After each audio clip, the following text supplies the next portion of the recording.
Hey everyone, welcome back to our channel. Today, let us journey together on how to use Bing Chat to explain complex topics. So, let's jump right in.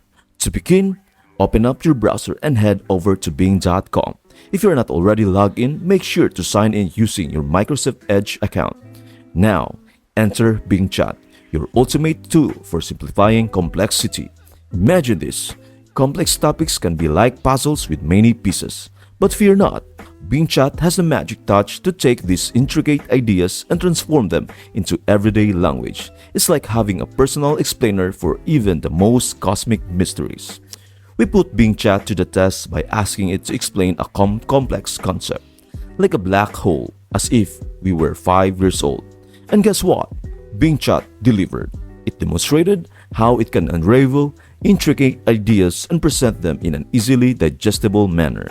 With Bing Chat by your side, you are not just gaining knowledge, you are gaining understanding.